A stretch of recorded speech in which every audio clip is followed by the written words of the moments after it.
So there's some significant trends in British Columbia that have occurred really since the last election in British Columbia in 2013.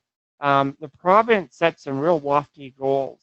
And one of that was the accessibility 2024 plan, which really set a goal of making BC the most progressive place in Canada for people with disabilities. And the government has lived up to that. I know there's been some frustration, of course, around provincial disability benefits and moving us to the next level of not putting it within the welfare system. But there have been some significant changes in the landscape, and government has provided approximately 976 million in disability assistance in 2015, 2016. This actually represents an increase of about 162% since 2001, 2002. And I think both Angela and I would agree that we're getting there, but we haven't gone far enough.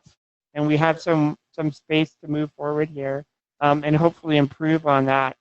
The government has also allocated about $5 billion a year, which has been allocated towards programs and services for people with disabilities. So that's some significant dollars, and it definitely shows a commitment. And it's important from a disability standpoint because there's also been some fairly significant changes when it comes to planning and disability benefits itself.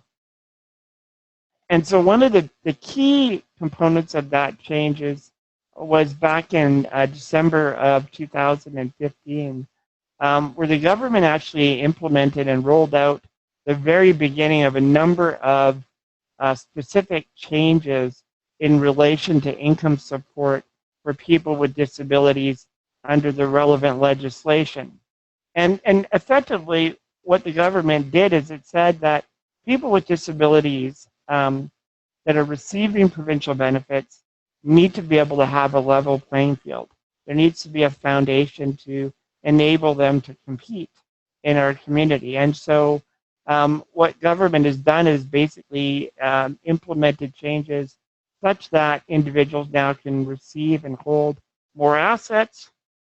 They can receive financial gifts and inheritances. But most importantly, they can receive those dollars without impacting their monthly assistance.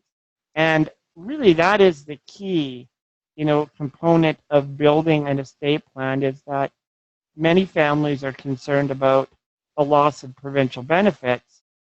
And we'll touch on that in more detail.